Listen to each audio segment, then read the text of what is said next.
honey, I think you're confused. The line for economy is that way.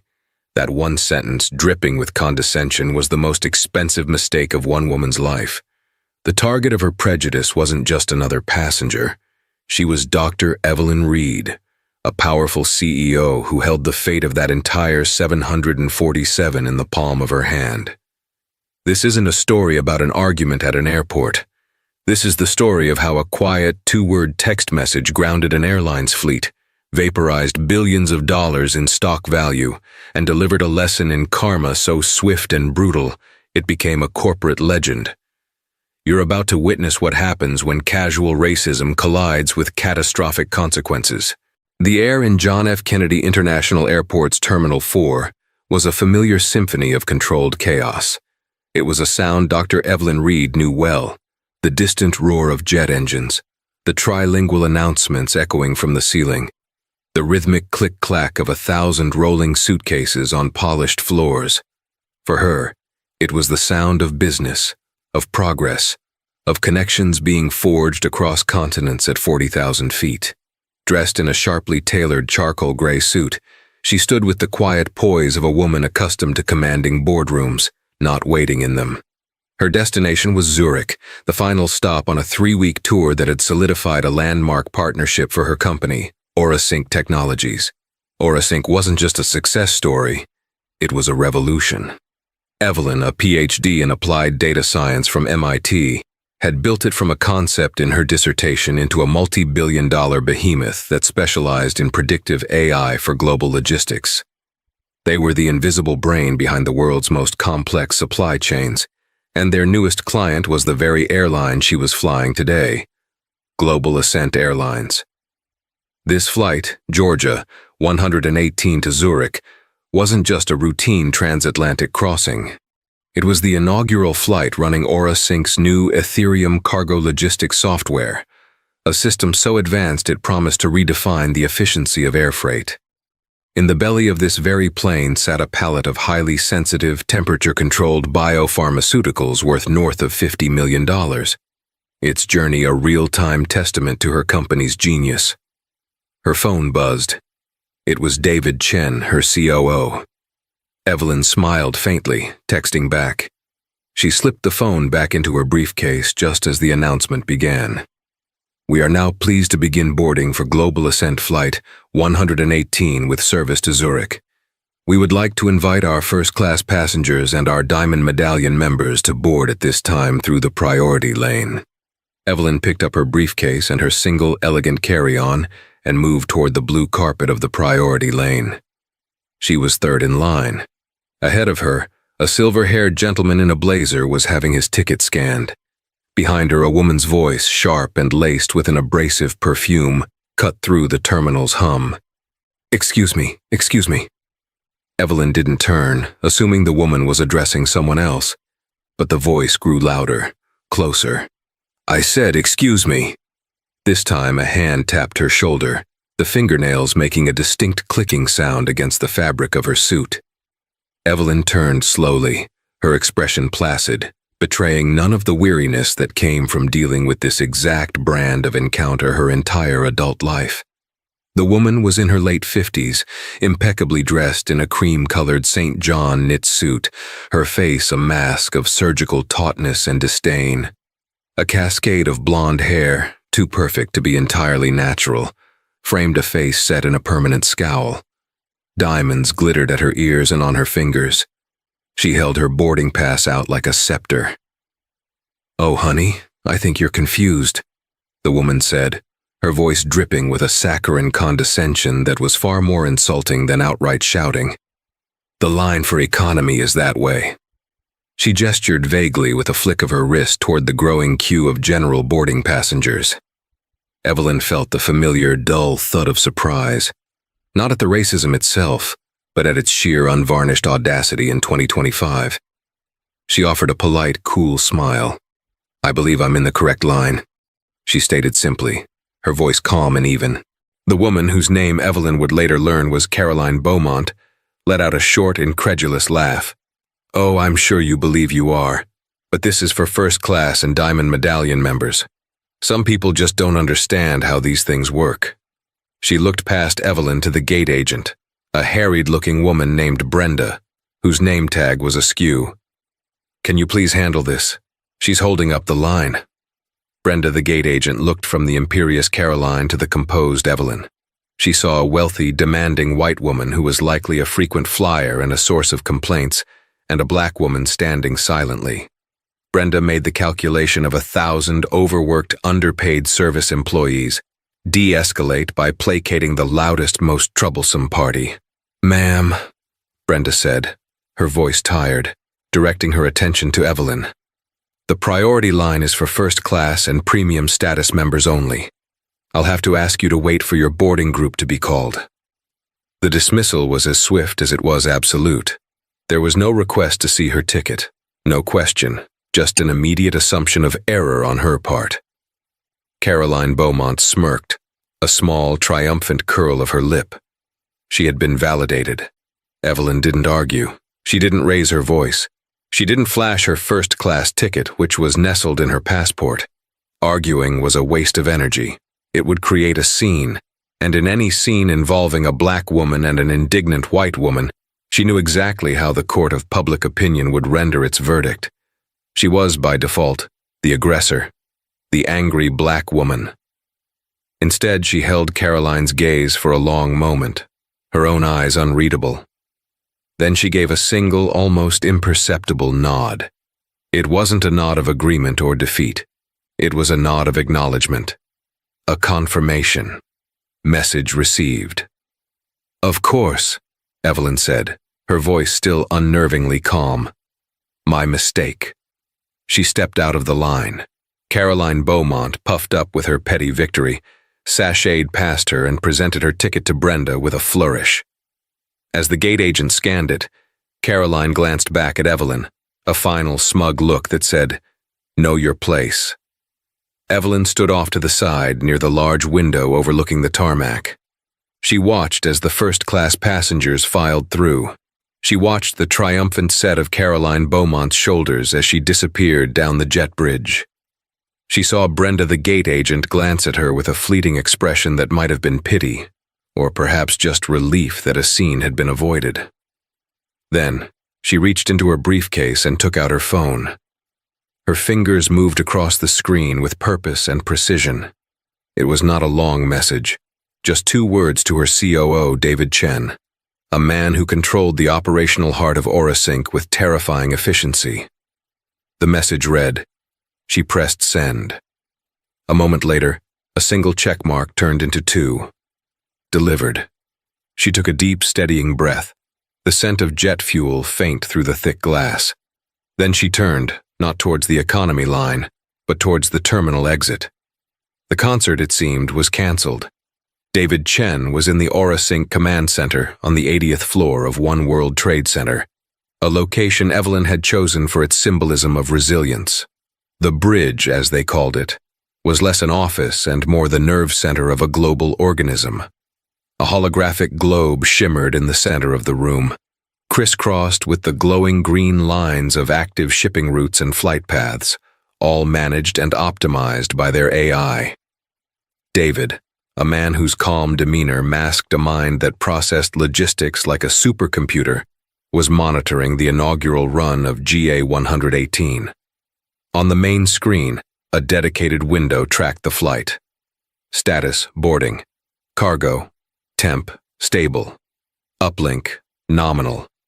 Everything was perfect. The culmination of 2 years of work and a $1.2 billion contract with Global Ascent Airlines. His phone vibrated on the polished granite console. He glanced at it. The sender e-read. The message. David didn't flinch. He didn't question it. He didn't text back, "Are you sure?" Part of the ironclad culture at Orasync was absolute trust in the chain of command, and Evelyn Reed was the top of that chain. Contingency Alpha was a protocol so severe, so absolute, they had only ever war-gamed it. It was the corporate equivalent of the nuclear option. Its parameters were simple and brutal. In the event of a catastrophic partner failure, immediately and irrevocably terminate all operational ties. It was designed for a scenario like a massive data breach, a declaration of bankruptcy, or an act of corporate espionage. David had no idea what had happened at JFK, but he knew it must have been a failure of the highest order. He swiveled in his chair. "Sarah," he said to his lead systems architect, "initiate a full data severance from the Global Ascent Network. Now." Sarah's head snapped up. "A severance? David, we're in the middle of an active launch." "Now, Sarah," he repeated, his voice quiet but leaving no room for debate. "Isolate Ethereum. Lock them out. Use the triple encryption key. I want their entire system to see our software as a ghost. It was never there." He then turned to his legal counsel, who was on the bridge for the launch. "Michael, get on the phone with Global Ascent's General Counsel. Inform them that as of..."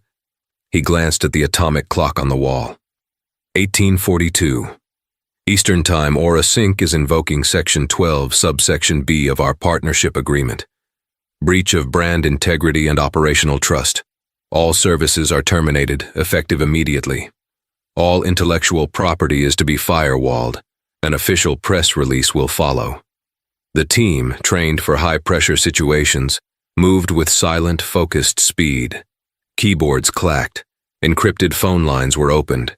Within 90 seconds, the digital umbilical cord connecting Aura Sync's powerful AI to Global Ascent's entire cargo division was not just cut, but cauterized. Back at JFK, Evelyn was walking calmly through the terminal, away from Gate B-24. She didn't look back. There was no anger in her stride, only a cold, hard resolve. The insult was not the point. The point was the data. Brenda, the gate agent, acting as an agent of Global Ascent, had made a decision based on a flawed visual assessment. She had profiled, judged, and acted in a way that was inefficient and biased. If the airline's frontline personnel operated with such prejudice, what did that say about the rest of the company? Aura Sync's entire brand was built on the promise of unbiased, data-driven perfection. They were selling trust in a world of human error. How could she, the architect of that brand, endorse a partner whose culture was antithetical to their core values? The risk was unacceptable. If an employee could deny her, the CEO of their biggest tech partner, access to a service she had paid for based on her appearance, then the entire partnership was compromised. It was a symptom of a deeper corporate sickness. Her phone buzzed again. This time it was a news alert from a custom feed David had set up. Global Ascent Airlines GAA stock shows sudden, anomalous trading halt pending news. Evelyn allowed herself a small, grim smile. The first tremor. Onboard flight GA-118, Caroline Beaumont settled into her plush first-class seat, 1A. She accepted a glass of champagne from the flight attendant, feeling smugly satisfied. She had asserted the natural order of things. The world worked in a certain way, with hierarchies and structures, and she was simply ensuring they were respected. She sent a quick text to her boss in Zurich. The package was, of course, the biopharmaceutical shipment in the cargo hold. Her company, Bauer Lang Pharmaceuticals, was the client for whom this entire inaugural flight was a make-or-break moment. The deal she was flying to Zurich to close was contingent upon the successful, on-time delivery of that temperature-sensitive cargo, proving the viability of the new cold-chain logistics network. The pilot's voice came over the intercom. "Good evening, folks, and welcome aboard Global Ascent Flight 118. We're just finishing up some final checks, and we should be pushing back from the gate in about 10 minutes. But 10 minutes passed. Then 20. The cabin crew, once bustling with pre-flight energy, now huddled in the galley, whispering. Passengers started to grumble. Finally, the pilot came on again, his voice strained. "Folks, we seem to be having some unexpected technical difficulties with a new piece of software on the ground. We're working on it, but it appears to be a network-wide issue. We appreciate your patience." Caroline rolled her eyes. Technology, always so unreliable. At Gate B-24, Brenda, the gate agent, was staring at her screen in disbelief. Every time she tried to finalize the flight manifest, a single cryptic error message appeared. Access denied. Partner authentication failed. She had called it 3 times, They had no idea what was happening. It was like their system had been surgically disconnected from something vital, but no one knew what. Then a new message flashed on her screen, this one in stark red letters from the Central Operations Hub. Cease all boarding departure protocols for GA-118. Await further instructions. Do not address passengers. Her blood ran cold. This wasn't a glitch. This was something else entirely. Her eyes scanned the waiting area, now a sea of confused and anxious faces. She looked for the black woman from the priority line, the one she had dismissed so easily. She was gone. And in that moment, a sickening knot of dread began to form in Brenda's stomach. A dread that told her she had just made a mistake of catastrophic proportions. The corporate headquarters of Global Ascent Airlines in Atlanta was a testament to aviation grandeur. A soaring atrium with a retired 747 engine suspended from the ceiling. But on the top floor, in the office of CEO Robert Bob Maxwell, the mood was anything but grand. It was pure, unadulterated panic. "What do you mean you can't talk to it?" Bob bellowed into his speakerphone, his face turning a shade of purple that clashed with his sky-blue tie. "It's our system. We paid over $1 billion for it. Talk to it." On the other end of the line was his frantic chief technology officer. "Bob, you don't understand. It's not that the system is down. It's gone. It's like it was never installed. All of our cargo manifests are reverting to the old legacy system, but the data isn't migrating. The Ethereum software has completely firewalled itself off from our network. It's a ghost. We've been locked out by the vendor." "The vendor? You mean AuraSync?" Bob felt a chill creep up his spine. He had personally courted Evelyn Reed for this deal. He'd met her. He knew she was brilliant, uncompromising, and the absolute titan of her industry. Why would she do this? "Get Reed on the phone. Now." "We've tried. Her direct line isn't picking up, and her executive office just keeps routing us to their general counsel, who is reading a prepared statement about a breach of brand integrity. They won't give us any specifics." Bob slammed his fist on his vast mahogany desk. "Brand integrity? What the hell does that mean? We haven't had a crash in a decade. Our brand is fine." His private line rang, the one reserved for airport operations directors at major hubs. He snatched it up. It was the director of JFK. "Bob, we have a situation here with GA-118, the director said, his voice tight with stress. "The flight is grounded. The pilot can't get clearance because the cargo manifest is blank. It's not just blank, it's showing a fatal error. We have a $50 million pharma shipment sitting on the tarmac that's about to breach its temperature threshold. The client is Bauer Lang. They're already calling every 10 seconds. Bob felt the room spin. This wasn't just a software glitch. This was a targeted attack, an assassination. "And that's not the worst part, Bob," the director continued. "The FAA has automatically flagged every single one of our cargo planes currently in the air.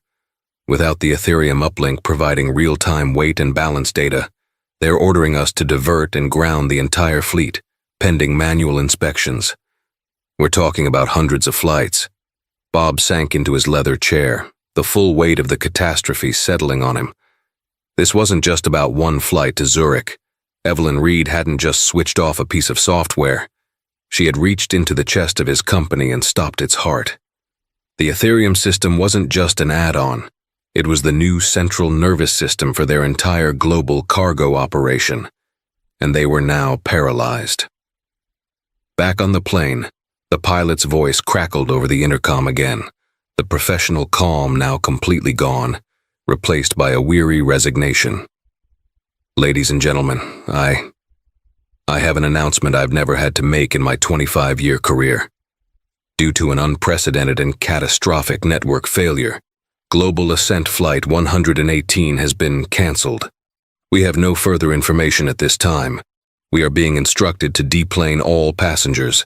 Please return to the terminal, where airline representatives will attempt to assist you." The cabin erupted. It was a cacophony of outrage and disbelief. A canceled flight was one thing. A canceled flight after everyone had boarded was a logistical nightmare and a sign of profound incompetence. Caroline Beaumont felt a surge of pure fury. Cancelled? Impossible. She had a career-defining meeting in Zurich in less than 12 hours. She unbuckled her seatbelt and stormed toward the cockpit, ready to give the pilot a piece of her mind. A flight attendant intercepted her. "Ma'am, please, you need to return to your seat until the jet bridge is reconnected." "This is unacceptable!" Caroline shrieked, her voice echoing through the stunned silence of the first-class cabin. "I am a Diamond Medallion member. My company is your biggest cargo client on this flight. You can't just cancel it." The flight attendant just stared at her with wide, helpless eyes. As the disgruntled passengers began to file back off the plane and into the already chaotic terminal, the scene at gate B-24 devolved into a maelstrom. Brenda, the gate agent, was now flanked by two grim-faced supervisors, trying to manage the torrent of angry travelers demanding answers, hotel vouchers, and new flights. Brenda's mind kept replaying the scene from an hour ago. The quiet dignity of the black woman, the smug, triumphant face of Caroline Beaumont, her own tired, fateful decision to take the path of least resistance. She hadn't seen a person. She'd seen a problem to be quickly managed. She hadn't asked a question. She'd made an assumption. Amid the chaos, Caroline pushed her way to the front of the desk, her face contorted with rage. "You!" she screeched, pointing a trembling, diamond-clad finger at Brenda. "You need to get me on another flight to Zurich. Now. My career depends on it." Before Brenda could respond, one of the supervisors stepped in. "Ma'am, all transatlantic flights are heavily booked. Due to the nature of this cancellation, we don't—" "I don't care," Caroline snapped. "I have to be in Zurich." Her phone rang. The caller ID read Marcus Thorne, CEO, her boss. She took a deep breath, trying to compose herself, and answered with a shaky, professional tone. "Marcus, hello. Slight delay here at JFK, but—" "Don't Marcus, hello me, Caroline." His voice was ice. "What the hell is going on? I just got a call from Global Ascent's executive VP. The Ethereum cargo system has been pulled." "Pulled, Caroline. The contract is terminated. Our shipment is grounded indefinitely. The entire cold chain network validation is dead. The deal is off. Explain." Caroline's blood turned to ice water. This was about more than a simple flight cancellation. I don't know, Marcus. They said it was a technical issue." "A technical issue. I'm looking at an alert from the Wall Street Journal, Caroline. Orasync has just issued a press release citing an irreconcilable breach of partner ethics and professional integrity discovered at the operational level." "What did you do?" "Me? I did nothing," she stammered, her mind racing. "I just boarded the plane." But as she said it, an image flashed in her mind. The calm, unreadable eyes of the black woman she had belittled. The woman who had simply stepped aside, pulled out her phone, and walked away. A horrifying, impossible thought began to crystallize in her mind. A thought so staggering in its implications that she felt her knees go weak. She looked at Brenda, her eyes wide with dawning horror. The woman. The black woman who was in the priority line. Brenda's face went pale. She remembered the woman's quiet confidence, the expensive but understated suit, the aura of power that she had completely failed to recognize. "Who was she?" Caroline whispered, the question hanging in the air like a death sentence. While chaos reigned at JFK, Evelyn Reed was sitting in the serene, leather-appointed quiet of a private airport lounge she had access to through a different airline alliance. She had ordered a chamomile tea and was calmly reading a report on her tablet. To any observer, she looked like a woman patiently waiting for a connection, not one who had just scuttled a billion-dollar partnership and grounded a global airline's cargo fleet. Her phone finally rang with a number she recognized, Bob Maxwell's private line. She let it ring 3 times before answering, taking a slow sip of her tea. "Evelyn Reed. Evelyn. Bob Maxwell. Thank God. What is going on? My entire company is melting down. I'm getting reports of a contract termination, a software lockdown. Evelyn, we had a deal. What happened?" His voice was a frantic jumble of panic and pleading. Evelyn listened patiently until he finished, the silence on her end of the line amplifying his desperation. "Bob," she began, her voice perfectly level, devoid of any emotion. "Let me ask you a question. What is the core principle of the Ethereum system?" The question threw him. "What? It's efficiency. Predictive logistics, unparalleled." "No, Bob," she cut him off. "The core principle is the elimination of inefficient, biased, and flawed human decision-making. We build systems that rely on impartial data to make perfect, logical choices. That is the product. That is the brand. That is the trust you paid for. Yes, of course, it's brilliant. So why are you doing this?" "This evening, at approximately 18:30 Eastern Time at your JFK terminal, I was prevented from boarding Flight 118 by one of your employees," Evelyn stated, the words as cold and precise as surgical instruments. "I was in the priority line, holding a valid first-class ticket. I was instructed to move to the economy line." There was a stunned silence on the other end. Bob was trying to process the information. "Was there a problem with your ticket?" he finally managed. "My ticket was never requested," Evelyn replied. "The decision was made instantaneously by your gate agent, based on a visual assessment at the behest of another passenger. The conclusion was that I, as a black woman, could not possibly belong in the priority boarding line." Bob Maxwell let out a string of curses. He could feel the blood draining from his face. "Evelyn, I'm horrified. I am so sorry.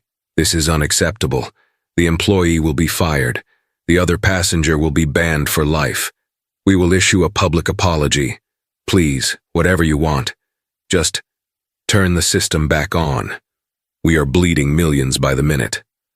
"Bob, you're still thinking of this as a customer service issue," Evelyn said, a hint of disappointment in her tone. "This is a data integrity issue. Your employee, an agent of your company, made an operational decision. The input was visual data, my race and gender. The output was to deny me a service I had paid for. It was a biased, prejudicial, and deeply flawed decision. It was the very poison my company's software is designed to eliminate." She paused, letting the weight of her words sink in. "If your organization allows that kind of flawed decision-making at the most basic public-facing level, how can I trust you with the multi-billion-dollar logistics of our shared clients? How can AuraSync attach its name, a name that stands for unbiased perfection, to a brand that your own people have just demonstrated is fundamentally biased?" The answer is I can't. "But it was one employee, Evelyn, one mistake," he pleaded. "It is never one employee, Bob. It's the culture that allows that employee to feel comfortable making that decision. It's the lack of training. It's the corporate blind spot. Today, the flawed data point was me. Tomorrow, it could be a misrouted shipment of vaccines, or a miscalculated weight and balance that leads to a catastrophe. The risk profile of partnering with Global Ascent has become unacceptable. Contingency Alpha is not a negotiation tactic, Bob. It is a final protocol. Our partnership is over. Our lawyers will be in touch regarding the dissolution of the contract." She didn't need to shout. Her quiet, logical dismantling of his company was far more devastating. Bob Maxwell, for the first time in his tenure as CEO, was utterly speechless. He was listening to the sound of his airline's future being erased because a gate agent and a belligerent passenger couldn't fathom a black woman flying first class. "You'll be hearing from our lawyers, Evelyn," he finally said, his voice a hoarse whisper. "I'm sure I will," Evelyn replied calmly. "And my legal team, the best in the country, will be waiting. They will be using the security camera footage from Gate B24 as Exhibit A. Goodbye, Bob." She ended the call. She placed her phone face down on the table, took another sip of tea, and returned to her report. The shockwave had been sent. Now she would simply wait for the tsunami to make landfall. The scene at the Global Ascent Customer Service Center was a circle of hell Dante had failed to imagine. Hundreds of passengers from the canceled Zurich flight were crammed into lines, their anger and frustration a palpable wave of energy. Caroline Beaumont, however, was no longer among them. She had stumbled away from the gate in a daze, the icy words of her CEO, Marcus Thorne, echoing in her ears. "What did you do?" She found a deserted corner and slid down against a wall, her expensive suit feeling like a costume. Her mind was a frantic kaleidoscope of images. The woman's calm face, the gate agent's dismissive wave, the silent tap of fingers on a smartphone. It couldn't be. It was impossible. A coincidence. A massive, world-destroying coincidence. Her phone buzzed violently in her hand. It was Marcus again. She stared at the screen, her thumb hovering over the decline button. But she knew that would only make it worse. She answered, her voice a fragile whisper. Marcus. I just got off the phone with Bob Maxwell at Global Ascent, he said. There was no anger left in his voice, just a chilling, funereal calm. He told me everything, Caroline. He told me what the witness reports from the gate said. He told me what you said to a woman in the priority line. Marcus, it was a misunderstanding, she pleaded, tears welling in her eyes. I just thought she was in the wrong line. It happens all the time. Did you ask to see her ticket, Caroline? No, Did you consider for one moment that she might have belonged there? She didn't look. Caroline stopped, unable to finish the sentence, realizing how monstrous it sounded now that it was being held up to the light. She didn't look what, Caroline? Marcus pressed, his voice dangerously soft. She didn't look like she could afford a first-class ticket. She didn't look like a successful executive. Is that it? Caroline was openly sobbing now, huddled against the wall of a public airport, the facade of her pristine life cracking into 1,000 pieces. I made a mistake. I'll apologize. I'll find her and apologize. A humorless laugh crackled through the phone. Apologize? Caroline, you didn't just insult a passenger. Do you know who Dr. Evelyn Reed is? The name hit her like a physical blow. Dr. Evelyn Reed, the founder and CEO of Orasync, the wunderkind from MIT, the architect of the Ethereum system. She had seen her picture in Forbes in Wired on the cover of Fortune. A black woman, the very woman whose technology was supposed to secure Bauer Lange's future, the woman whose genius her own multi-million-dollar deal depended on. The full, horrific, universe-collapsing truth slammed into her. She hadn't just made a snide comment to a random traveler.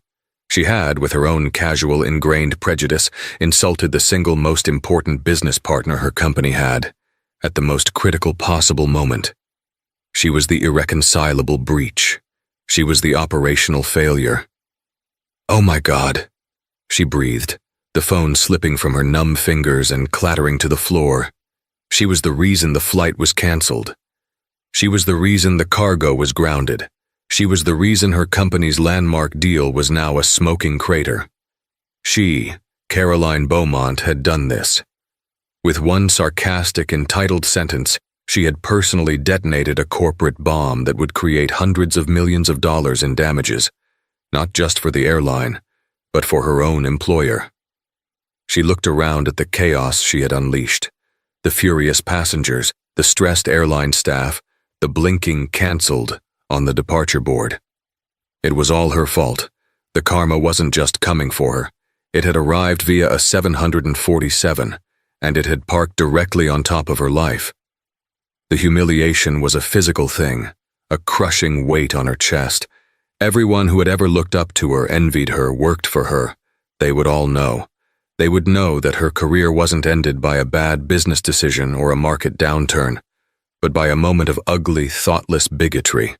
It was a failure not of intellect but of character, and in the corporate world, that was a far more permanent stain. The news cycle moved at the speed of light. Within 3 hours, the story was breaking on every major financial news network. Orasync terminates billion-dollar partnership with Global Ascent Airlines, citing ethical breach. GAA stock plummets in after-hours trading following mysterious tech shutdown. Airline industry rocked as cargo fleet grounded by software titan. The press release from Orasync was a masterpiece of corporate warfare. It was concise, brutal, and strategically vague. It spoke of a fundamental misalignment of corporate values and a failure at the personnel level that calls the entire operational integrity of Global Ascent into question. It didn't name names. It didn't have to. The lack of detail only fueled speculation and made the situation seem even more dire. Bob Maxwell had initiated a Level 1 crisis management protocol. The entire C-suite was on a conference call, their voices a frantic chorus of damage control. Legal was assessing their exposure. PR was trying to draft a holding statement that didn't sound like a confession of guilt. Operations was trying to figure out how to manually reroute a global cargo fleet without their multi-billion-dollar AI brain. The answer was, they couldn't. Not effectively. They were crippled.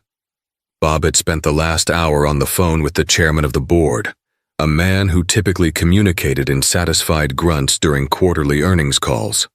This time, he had been terrifyingly articulate. He had given Bob 24 hours to fix it, or start packing. So Bob did the only thing he could. He humbled himself. He found a personal email address for Evelyn Reed through a mutual acquaintance on a tech council they both sat on, and sent a message that reeked of desperation. Subject: a profound apology, Doctor. Reed, words cannot express my shame and horror at what transpired at JFK this evening. It is a failure of our culture, our training, and my leadership. I take full responsibility.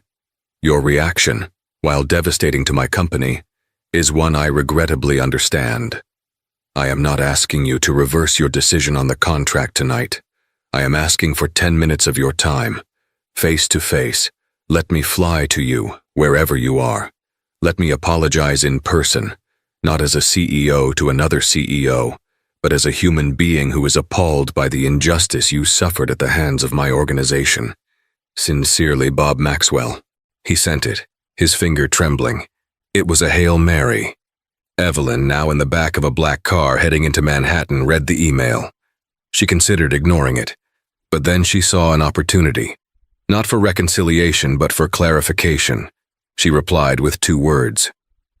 The next morning, at 7:59 a.m., a haggard-looking Bob Maxwell was escorted into the pristine, minimalist lobby of AuraSync's headquarters. He looked like a man who hadn't slept in a year. When he was shown into Evelyn's office, he was taken aback. It wasn't opulent. It was a space of clean lines, glass, and technology, dominated by a panoramic view of the New York City skyline. Evelyn was standing by the window holding a tablet. She didn't offer him a seat. "Mr. Maxwell," she said, not turning to face him. "Thank you for coming." "Dr. Reed, please," he began, his voice hoarse. "I want to offer my most sincere, profound apology." "I did not ask you here for an apology, Bob," she said, finally turning. Her eyes were clear and direct. "Apologies are for feelings. I'm dealing with facts, with data. Let's review that data." She gestured to a large screen on the wall. The security footage from Gate B24 appeared, crisp and clear, with no audio. They watched the entire scene unfold in clinical silence. Her arrival in line, Caroline Beaumont's approach, the finger-pointing, the conversation with Brenda, her own calm exit from the line. "Your employee, Brenda, had a 99.7% on-time departure rate for her gates over the last 6 months. Evelyn began, reading from her tablet. She is efficient, but her file also shows 3 prior customer de-escalation reports, all involving minority passengers who were flagged for additional screening or questioning. A pattern. Your other passenger, Caroline Beaumont, holds your highest status level. Her company, Bauer Lange, is a major client. She has lodged 17 customer service complaints in the last 2 years, 10 of which were about other passengers, and 8 of those 10 were about people of color.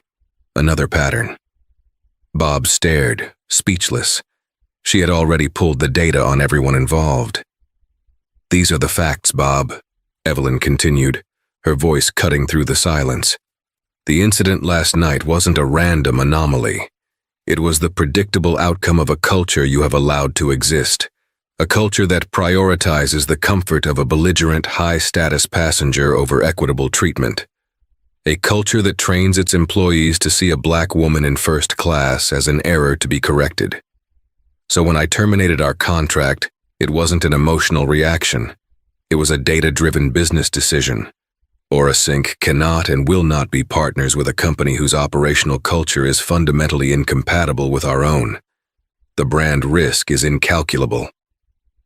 Bob finally found his voice. So that's it? It's over? There's nothing I can do to change your mind? No, Evelyn said simply. There is not. Contingency Alpha is permanent. However, I will offer you a piece of advice, free of charge. Your problem is not your software, it's your culture. You should spend the next $1 billion fixing that. The finality in her voice was absolute. The reckoning was complete. Bob Maxwell stood there, a titan of industry reduced to a chastened man in a quiet office. He had come for a negotiation, but had walked into a post-mortem of his own company's failures. He gave a single defeated nod, turned and walked out of the office, the future of Global Ascent Airlines now darker and more uncertain than ever before. The fallout was not a gentle shower of consequences. It was a deluge, a flash flood of reckoning that swept through the polished halls of corporate America with astonishing speed and ferocity. Karma, it turned out, had kept meticulous records, and the time had come to settle all accounts. For Global Ascent Airlines, the immediate aftermath was a public crucifixion. The story exploded across the internet, a viral wildfire fueled by the intoxicating cocktail of social justice, corporate drama, and a David and Goliath narrative. Except in this version, David was a titan in her own right, wielding a multi-billion-dollar sling. The hashtags were brutal and instantaneous. #contingency alpha, #fly the biased skis, #the price of prejudice. News networks, starved for a compelling human drama, ran the story on a loop. On one financial channel, a panel of pundits debated the issue with theatrical intensity. "This is corporate suicide, plain and simple," declared one analyst, his arms flailing. "You don't insult the architect of your entire next-generation logistics platform. It's rule number 1. Another commentator, a sharp woman with a sociological perspective, countered, "This is bigger than business. This is a cultural stress test." Dr. Reed didn't just pull a contract. She held up a mirror to Global Ascent, and the reflection was ugly. She used the language of capital to issue a verdict on their culture. The stock market, which has no sentiment beyond fear and greed, reacted with pure, unadulterated fear. When the market opened at 9:30 a.m. the next day, GAA wasn't just down, it was in a nosedive. In the company's crisis war room, Bob Maxwell and his executive team watched the ticker on a massive screen, the numbers glowing a hellish red. They saw their life's work, their bonuses, their legacies all being vaporized in real time. 10%, 15%. By noon, the stock had shed nearly a third of its value, a catastrophic loss of over $4 billion in market capitalization. The cost of one gate agent's assumption and one passenger's snobbery was now quantifiable, and the number was staggering. Brenda, the gate agent, received her notice not in a quiet meeting, but via a cold 2-sentence email from an HR address she didn't recognize. Subject: termination of employment. It cited a gross violation of company policy and informed her that her final paycheck would be mailed. There was no severance, no discussion. She was the first and easiest sacrifice to be laid on the altar of public opinion. She sat in her small apartment, the termination letter glowing on her laptop screen, feeling a confusing mix of anger and shame. She hadn't thought of herself as a racist. She was just tired, overworked. She had taken a shortcut, made a judgment call to appease the louder customer, the one who looked like the airline's commercials. She had never considered the possibility that the quiet, powerful-looking black woman might actually be powerful. Now, her 20-year career was over, and her name was being dragged through the mud in leaked employee forums. She was a scapegoat, a convenient symbol of a problem that went all the way to the top. Bob Maxwell's reckoning came 2 weeks later. He was summoned to an emergency board meeting in a sterile conference room in Delaware. The long cherrywood table felt like a coffin. The faces of the board members, men and women he had once golfed and dined with, were carved from granite. There was no small talk. The chairman, a ruthless private equity baron named Silas Croft, laid a single sheet of paper on the table in front of him. "Bob," Silas said, his voice flat, "we appreciate your service, but the brand is in free fall. Our largest institutional investors are calling for your head. The pilots' union is threatening a vote of no confidence. You've become the story. The board has unanimously approved your immediate resignation." "Silas, I can fix this," Bob pleaded, his voice cracking. "I'm instituting new company-wide sensitivity training. We're launching a diversity task force. We can win back trust." "Trust?" Silas let out a dry, mirthless chuckle.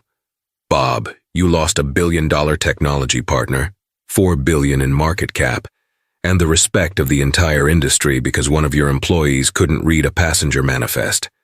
This isn't about training. This is about a catastrophic failure of leadership. The resignation is pre-written. All you need to do is sign." Bob looked at the impassive faces around him. There was no negotiation, no reprieve. He was a liability. He picked up the pen, his hand shaking, and signed away his career. His golden parachute would be substantial, but it was tarnished, forever marked by the scandal that would define his legacy. For Caroline Beaumont, the invoice was delivered with far more personal cruelty. Her firing came via a video call she had been forced to take from her hotel room, still stranded in New York. On the screen were Marcus Thorne and the stony-faced head of HR for Bauer Lange. "Caroline," Marcus began, dispensing with any pleasantries, "your actions at JFK constitute a flagrant violation of our corporate code of conduct. They have resulted in the complete dissolution of the Zurich deal and have caused irreparable reputational damage to Bauer Lange." "Marcus, please," she begged, tears streaming down her carefully maintained face. "It was a moment of stupidity, a terrible mistake. I can fix it. I can write a letter, "A letter," the HR director interjected, her voice like chipping ice. "Miss Beaumont, your face is currently the dictionary definition of corporate liability on social media. You are trending under the hashtag #PriorityKaren. We have been inundated with calls from the press. You did not make a mistake. You revealed a character flaw that is incompatible with a leadership position at this company. Your employment is terminated, effective immediately." The screen went dark. The silence in the hotel room was absolute. For days, she cycled through a vortex of disbelief and rage. It wasn't fair. It was one stupid comment. But as she scrolled obsessively through the news articles and social media posts, a horrifying realization dawned on her. The world wasn't condemning her for a single comment. They were condemning her for the lifetime of privilege and prejudice that led to it. The social shunning was absolute. Calls to her friends from the country club were met with clipped, awkward responses, then not answered at all. Her LinkedIn profile was flooded with vitriolic messages. She was a pariah. A week later, a thick packet arrived from Global Ascent's legal department. It was a preliminary notice of their intent to sue her personally for damages, citing her willful and malicious interference with their business operations. It was a legal bluff, a tactic to ensure her silence, but it terrified her. Faced with financial ruin and social exile, she was forced to sell her magnificent home in Greenwich, Connecticut. The process was a slow, agonizing humiliation. The real estate agent, once a friend, now treated her with a cloying, professional pity. Neighbors she had known for years would avert their eyes and hurry inside if they saw her in the yard. As she packed away the artifacts of her perfect life, the silver, the crystal, the photos from gala events, she was haunted by the calm, unreadable eyes of Evelyn Reed. She tried to convince herself that Reed was a monster, a vengeful woman who had destroyed her over nothing. But a small, persistent voice in the back of her mind whispered the truth. Evelyn Reed hadn't done anything to her. She had simply let Caroline's own actions run their devastating, inevitable course.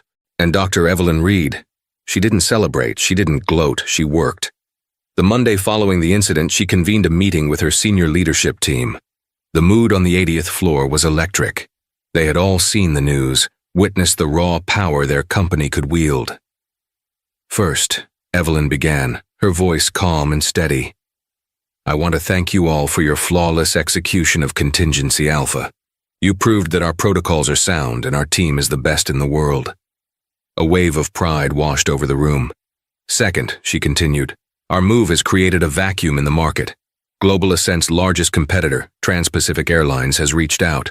Their CEO, Julian Croft, wants a meeting. David, what do we know about them?"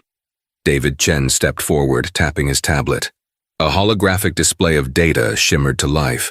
Trans-Pacific has been trying to break into the high-value cargo market for years. They lack the tech.